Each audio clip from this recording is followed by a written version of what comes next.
Mensagem do céu. Queridos, vamos então ao curso de Judeus Messiânicos. Muitas perguntas acerca dessa pessoa importante. No caso, o sumo sacerdote Malquitzedek, o Kohen Gadol, interpretado, na verdade, esse é o texto interpretado de uma maneira somente no livro de Judeus Messiânicos. Não é? Nós temos de ter esse entendimento. Eu vou explicar para vocês o que é que aconteceu no momento em que Avraham Avinu, não é?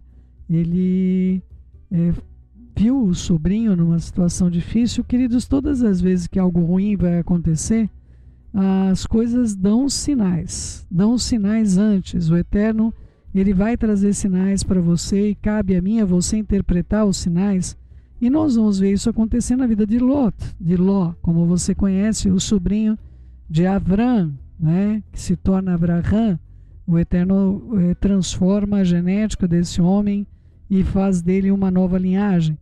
E acontece que você pode pegar Bereshit, Gênesis 14, e você vai ver que de repente, quando Lot ele estava morando fora da cidade de Sodoma, na campina, na verdade, do lado de fora, mas acaba indo para dentro pelas facilidades da cidade. As escrituras vão dizer que Ló não é o caso aqui, o objeto do nosso estudo, mas que a alma dele ficava atormentada com as coisas que ele via, mas ele não se mudava de lá, não é? Tinha a escola das meninas, tinha o trabalho, tinha as pessoas que ele conhecia que estavam ali, não queria dar o braço a torcer, não é? Para o tio, eu errei, agora eu estou voltando, não é? Não se sabe o que acontecia na mente de Lot. O fato é que nós tivemos uma guerra em Bereshit, Gênesis 14. Esse rei levantou uma guerra, o Anrafel, como está escrito, o rei de Sinar, Arioque, rei de Elazar, Cadorlaomer, o rei de Elão, e Tidal, o rei dos Goim, que é absurdo, né? Como é que vai ter um rei dos idólatras, o rei das nações? No meio de todos esses reis tem um rei misterioso que ninguém pode dizer do que significa esse Tidal, rei de Goim. E eles fizeram a guerra então contra Bera, o rei de Sodoma, e Birza, rei de Gomorra, e contra Sinabe, rei de Amdá, e também contra Semeber, rei de Zeboim, e contra o rei Bela, que esta aí é Zoar, né? Então todos se juntaram aí no Vale de Sidim, que é onde hoje é o Mar Morto, não é? E 12 anos acabaram servindo a Kedorlaomer, porém no 13º se rebelaram. Então, imagina que essas coisas vão dando sinais, queridos, né?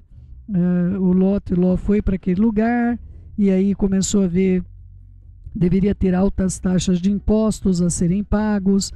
Ele via tudo isso acontecendo, mas ele continuava naquele lugar. Ele via os preços abusivos, ele via... estamos tratando de 12 anos que aquelas cidades estavam submissas a Kedorlaomer, né?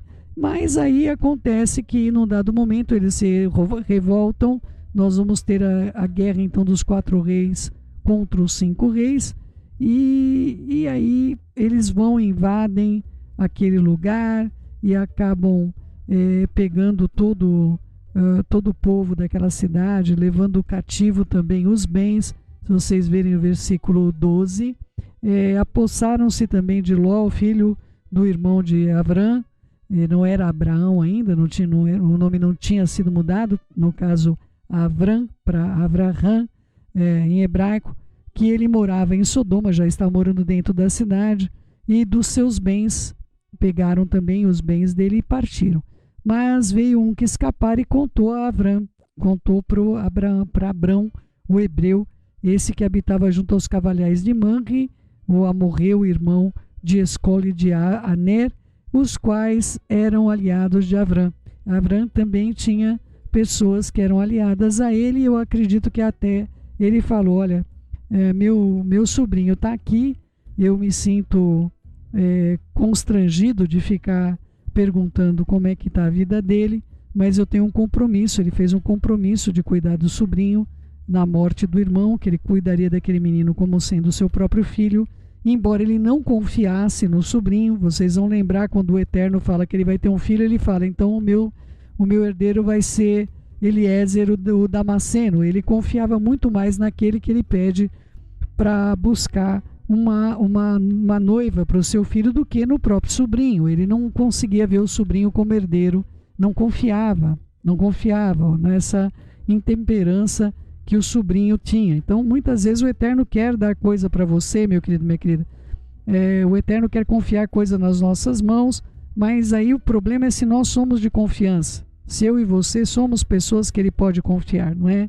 E ele via no sobrinho características claras de que ele não contemplava ele como sendo um herdeiro. E ele tinha esses duas pessoas que eram seus aliados, e eu creio que ele falou para ele, falou, olha, o meu sobrinho, ele foi para Sodoma. É claro, isso está intrínseco no texto, queridos, eu não estou criando texto para vocês, porque não faz sentido essas duas pessoas irem avisar Avrão, olha, seu sobrinho foi preso, não é? E eram pessoas aliadas mesmo, porque eles foram correndo para Avrão, tinham ele em estima, no meio de uma guerra, no meio de uma servidão total, eles foram correndo avisar, olha, o seu sobrinho, ele foi feito cativo e foi levado os bens. E ouvindo Avrão que seu sobrinho estava preso, fez sair então 318 homens dos mais capazes, nascidos na sua casa. Então, eu queria que você tivesse uma noção do tamanho do clã de Avraham.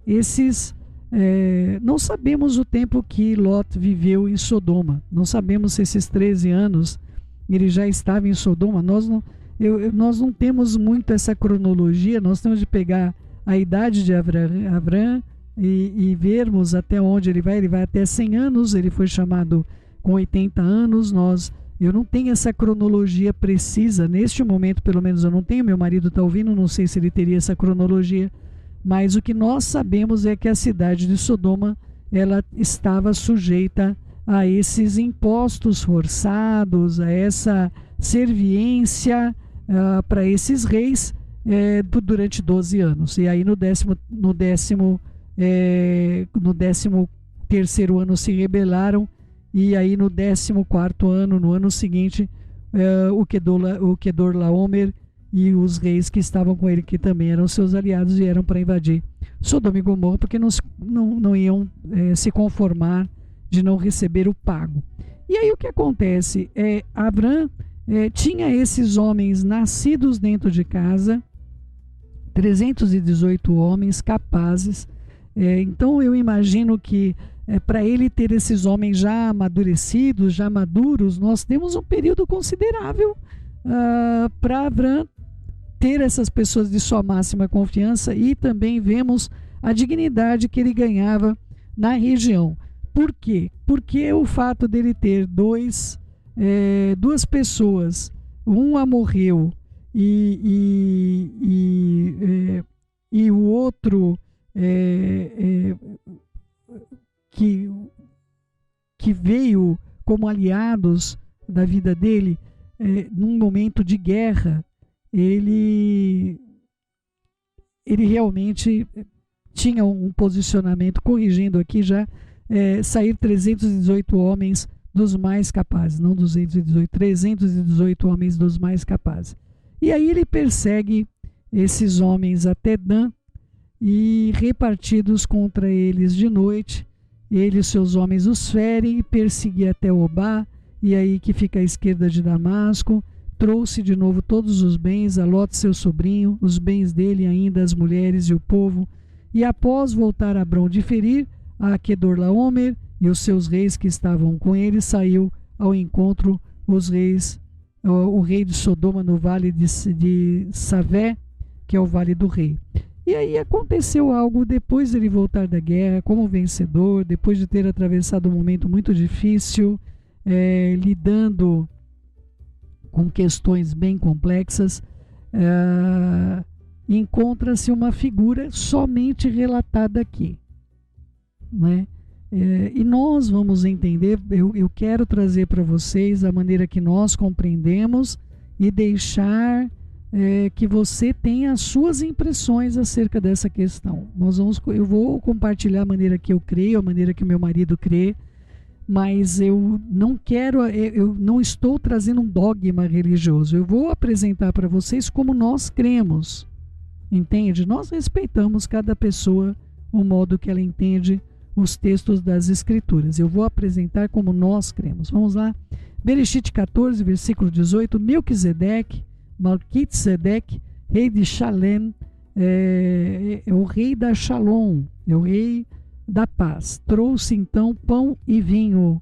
Era sacerdote do Deus Altíssimo. É interessante que ele não traz o vinho e o pão. Ele traz o pão e o vinho. E esse apontamento é uma inversão de como nós devemos celebrar o Seder de Pêssar. O Seder, nós primeiro partilhamos do vinho e posteriormente nós compartilhamos do pão, que é como nós fazemos todos os Kiddushim, todos os serviços que nós vamos explicar para você.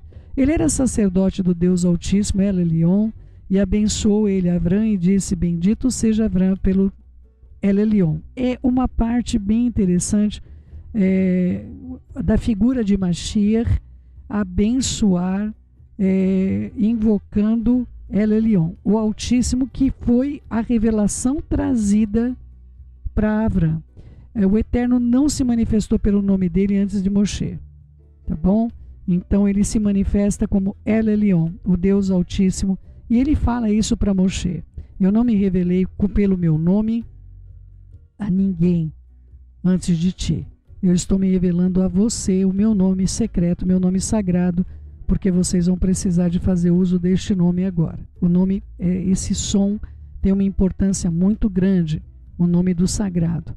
E nós não podemos hoje, na iniquidade que nós estamos, na contaminação, aonde você abre um negócio, eu estava abrindo hoje um negócio no Facebook, começou um monte de palavrão. Você vai ouvir um líder do governo e começa a vir um monte de palavrão. Como é que nós queremos trazer o nome do sagrado aqui só se for para destruir tudo, queridos?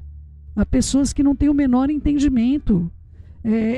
Sabe como eu sinto, queridos, quando acharam o Césio lá em Goiânia e foram brincar com aquilo porque era colorido, mas não tinha a menor noção do poder que aquilo tinha sobre a sua vida. Queridos, o nome do Eterno, ele é santo, santo, santo. Ele é separado em 3 camadas dessa essência que nós temos hoje nesse mundo. Amados, como é que eu trago o nome do sagrado na minha boca, tendo ouvido coisas que não, que para eles são extremamente abomináveis, lidando com o Deus que está nas notas, nos nossos bolsos, carregados nas moedas, a figura desses deuses que nós temos contato todos os nossos dias, ou então pega o cartão de crédito, tem a figura dos deuses, a invocação dos deuses, e nós estamos aí colocando que ele é o nome do sagrado nas nossas vidas. As pessoas que querem pronunciar o nome do Altíssimo, elas não têm a menor noção, queridos. Não tem a menor noção de que ele é uma pessoa separada, separada, separada. Se Abraham pudesse receber o nome do Eterno na sua vida naquele tempo, ele teria recebido. Mas ainda teria de ser depurado muitas gerações para chegar até Moshe. Para chegar até Moshe. É importante que você tenha esse entendimento. E ali continua Abraham sobre a vida, e bendito seja o El Elyon, o Deus Altíssimo, que entregou os seus adversários nas tuas mãos. Então, essa pessoa, com certeza, perfigura Mashiach Yeshua em todos os sentidos, e principalmente por trazer o pão e o vinho. Ou seja, os elementos que nós usamos no Kiddush e nós usamos no Seder de Pêssar, e os elementos que nós usamos no Seudat Mashiach, nessa ordem.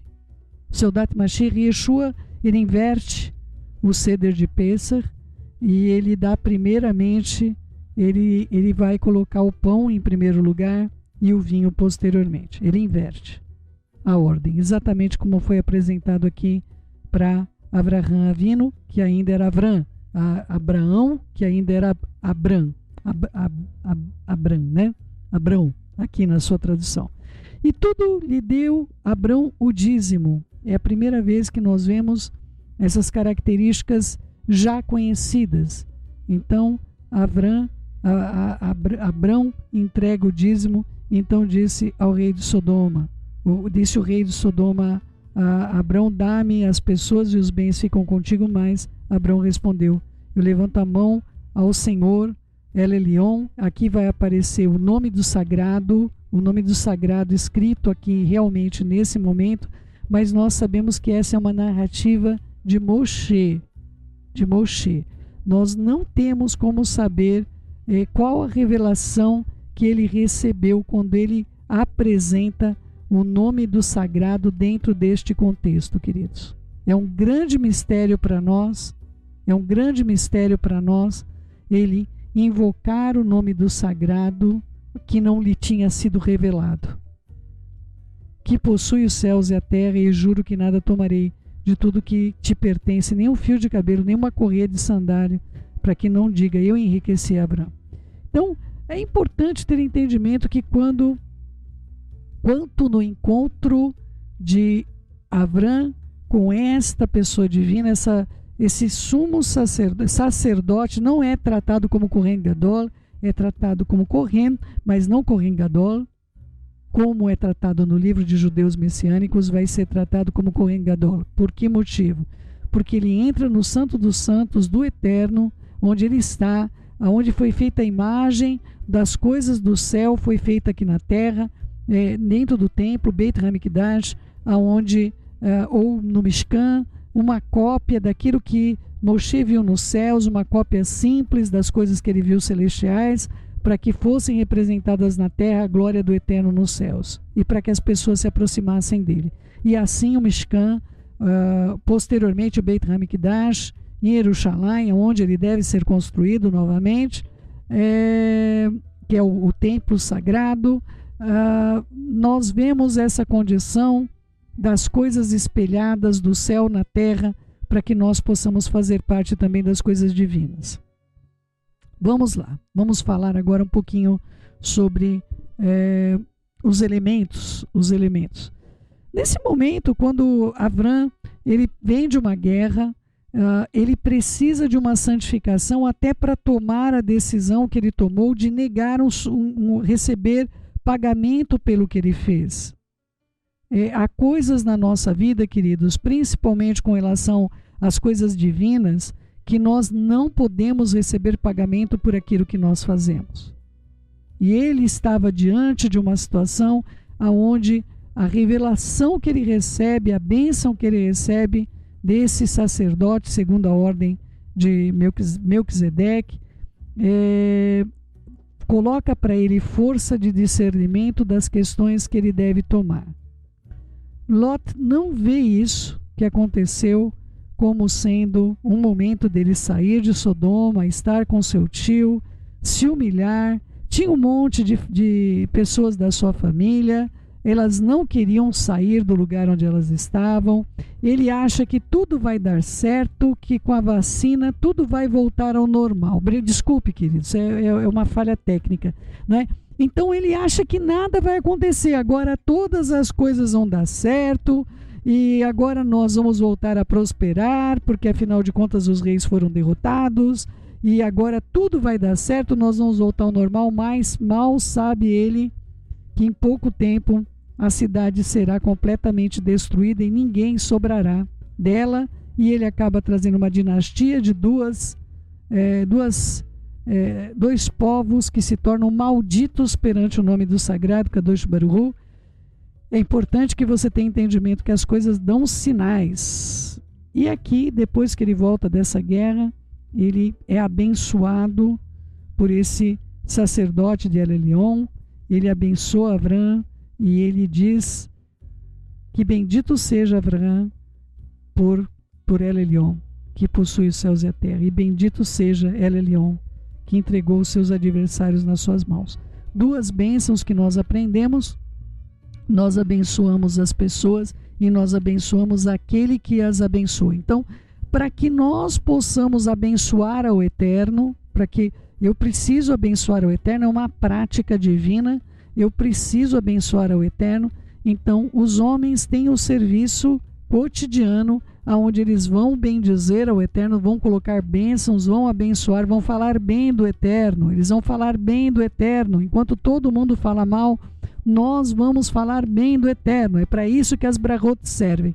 E quando eu falo bem do Eterno, tudo ao meu redor floresce, tudo ao meu redor frutifica. As bênçãos correm na minha direção e me alcançam.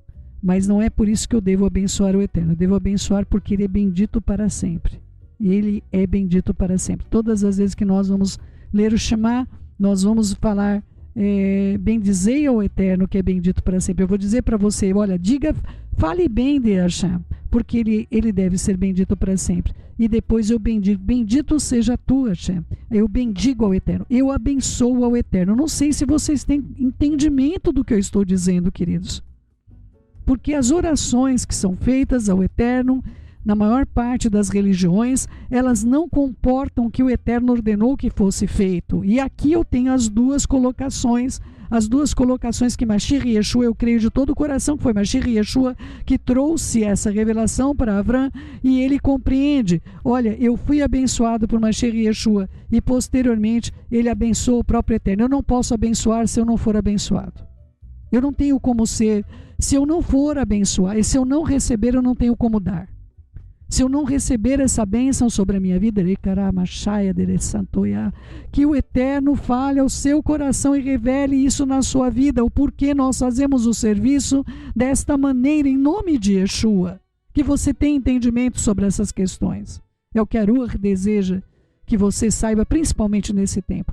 Então, é abençoada aquela pessoa, e aquela pessoa em posse dessa bênção, ela aprende também a abençoar ao Eterno. E nós temos de ser abençoados para poder abençoar. Então, como é feito Kiddush na Beit Knesset Sar Shalom, como o Eterno nos orientou desta mesma maneira, nós recebemos, como aconteceu com Melquitzedek, com Mashiach e Yeshua, nesse encontro maravilhoso com Avraham Avinu. Então, olha, queridos, nós temos, primeiramente, nós estamos fazendo o Seder do nosso Kiddush, um pequeno Seder. Nós primeiro abençoamos ao vinho, como está na ordem do Pesach, por ser uma parte da celebração do Shabat, não é? Nós abençoamos o vinho e posteriormente nós partimos do pão. E quando nós partimos do pão, a primeira coisa que acontece, nós somos abençoados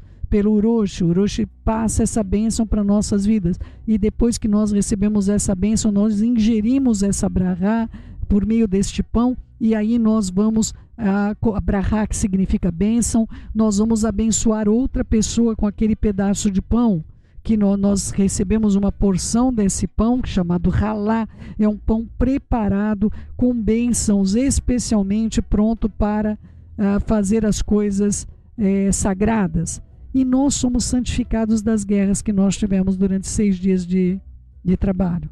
Nós temos as guerras iniciando no primeiro dia da semana até o 6º dia. E quando nós recebemos o Kiddush, nós fazemos o serviço, nós somos abençoados por Hashem e nós abençoamos a Hashem durante o serviço. Nós fomos convocados para fazer um serviço excelente, um serviço que me leva para poder justamente abençoar o sagrado. Eu preciso abençoar o sagrado, eu preciso reconhecer a sua santidade na minha vida, e é por meio disso que a terra não deixa de existir. A terra continua existindo por meio deste serviço que o Eterno outorgou para que os seus filhos possam realizar essa modificação neste mundo. Isso é algo tremendo, e eu espero ter conseguido passar para você. Mashiach e Yeshua, então, quando ele vai fazer o seu Dat Mashiach, o seu Dá, não é? Essa celebração da ceia do Mashiach, ele vai e abençoa primeiramente o pão, porque primeiramente, no caso dele, o corpo dele seria moído, e depois abrem o lado dele e sai o sangue. Eram os 2 sinais do que aconteceria com a vida dele. É por isso que nós celebramos de modo invertido. Só que aqui com Abraão ele já fez isso. Ele deu o primeiro pão e depois o vinho, simbolizando a sua morte, o seu sacrifício. Por que é invertido? Porque Mashiach primeiro foi torturado na sua carne, ele foi esfolado na sua carne, ele foi amassado, esmagado na sua carne, e posteriormente abrem o lado dele e desse lado sai o sangue com água. Jorra sangue e água, simbolizando para nós esse vinho. Por isso a inversão, por isso ele fez isso. Ele fez isso como um sinal da sua morte, de como significaria a sua morte, seu sacrifício por amor de nós. E ele diz que nós não participarmos do pão e do vinho, nós não temos parte com ele, não é? Então, queridos, é importante ter entendimento desta figura onde o autor de Judeus Messiânicos vai tratar, não diretamente como ele sendo o Messias, mas nós vamos ter algumas expressões de Mashiach e Yeshua,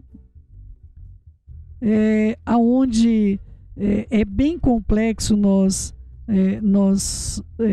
lermos, mas vamos lá, Yohanan 8,56, nós vamos ter aqui Yeshua falando justamente do encontro que ele teve com o nosso pai Abraham, e vamos lá, Yohanan 8,56, vamos ler a partir do versículo 54. Então Yeshua responde: se eu me glorifico a mim mesmo, a minha glória nada é. Quem me glorifica é o meu Pai, o qual vós dizeis que é o vosso Elohim, vossa autoridade máxima sobre a sua vida. Entretanto, vós não tendes conhecido, porque eu, porém, o conheço. E se eu disser que eu não o conheço, eu vou ser como vós, mentiroso. Mas eu o conheço e guardo a sua palavra.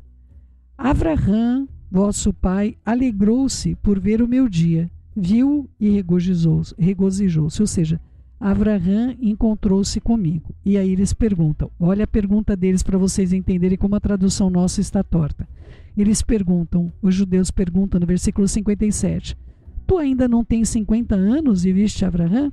Nós vemos por essa pergunta, muitas pessoas dizem que Yeshua parecia muito mais velho do que ele era, por ser um homem de dores, um homem de sofrimento, ele teria envelhecido mais, mas não se justifica isso. Porque os judeus, eles não têm essa marcação de datas como nós temos a marcação de datas, não é? A marcação de datas era o seguinte, o homem judeu, ele só pode iniciar o ministério dele com 30 anos de idade. Melech Davi, ele assume o reino, somente do reino da casa de Yehudá, com 30 anos de idade. Então, o sacerdote, ele somente com 30 anos de idade, ele poderia começar o exercício. É o que está na Torá. É o que está na Torá. O exercício do seu ministério. E quando findava esse exercício? Com 50 anos de idade. Com 50 anos de idade, ele não poderia mais fazer, ele se torna um mestre, mas ele não poderia mais estar fazendo o serviço dentro do templo como um Kohen, ou mesmo com exceção, é claro, do Kohen Gadol, que exercia o seu sacerdócio até o final da sua vida. O sumo sacerdote, ele exercia até a sua morte o seu ofício. Mas no caso do Kohen, da pessoa ou de alguém que estava ministrando a vida das pessoas, como era o caso de Mashiach e Yeshua, se ele tivesse 50 anos de idade, ele não poderia estar ministrando. É isso que estão aludindo a ele. Ele não tinha 50 anos. Você está no exercício do seu ministério, do vigor do seu ministério. Não é isso que eles estão falando, mas para nós isso nos falta. Nos falta esse entendimento. Eles dizem, olha, você não tem 50 anos, você está no vigor do seu ministério e tu viste Abraham? Então Yeshua responde, em verdade eu vos digo que antes de Abraham, antes que ele existisse, eu sou. Então, pegaram pedras para atirar nele, mas Yeshua se ocultou, porque ele usou o nome do sagrado para o nome dele. Ele usou uma parte do nome do sagrado sobre a própria vida dele. E não existe essa conjugação eu sou em hebraico. Isso não existe, por causa do temor de Hashem. Então, queridos, Yeshua teve um encontro com Abraham. Ele o abençoou, segundo o que eu creio.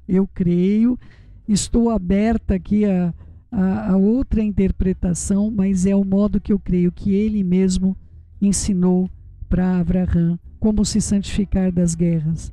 Trouxe para nós o segredo do Kiddush, porque nós participamos do Kiddush para nos purificarmos das nossas batalhas semanais, e trouxe para nós a verdadeira expressão do seu Dat Mashiach, quando ele coloca: se vocês não partilharem do meu, não comerem da minha carne, não beberem do meu sangue, vocês não têm parte comigo.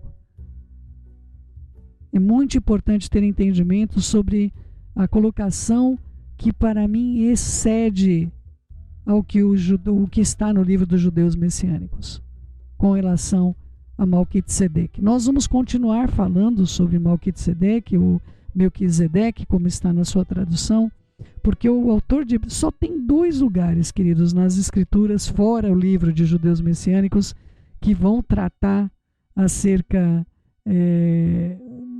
dessa questão, que é o Salmo Terrilim, que nós vamos já abordar. Nós vamos abordar: tu és o meu sacerdote segundo a ordem de Melquisedeque.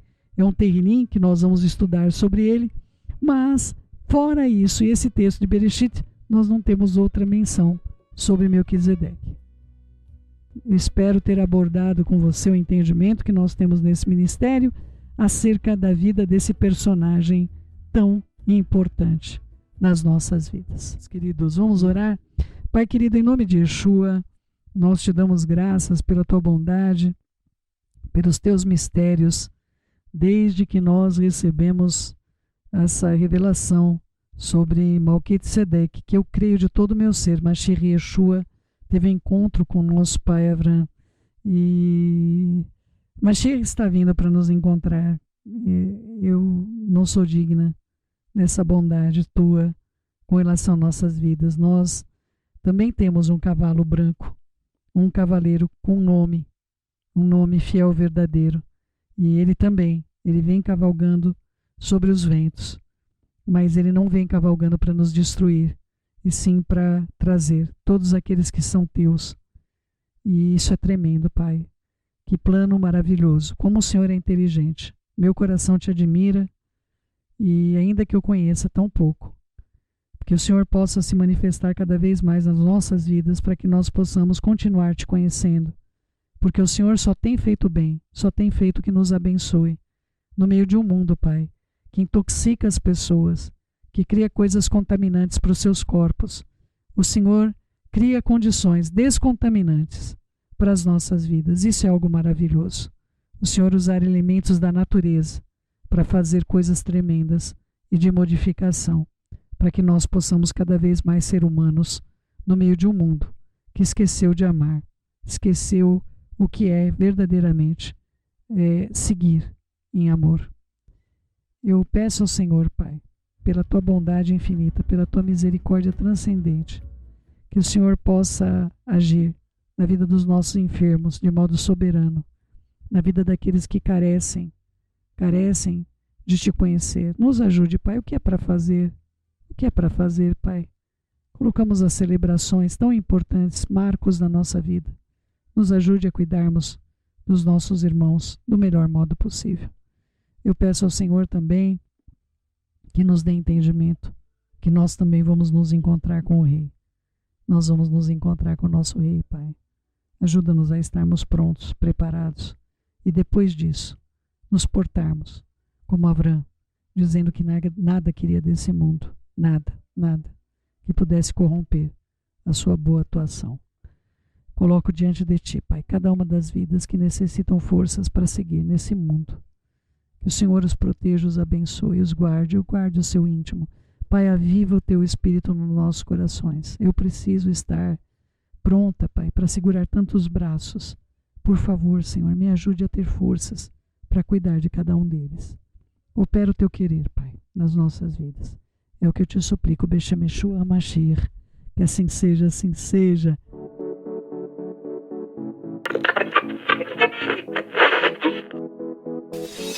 Mensagem do céu.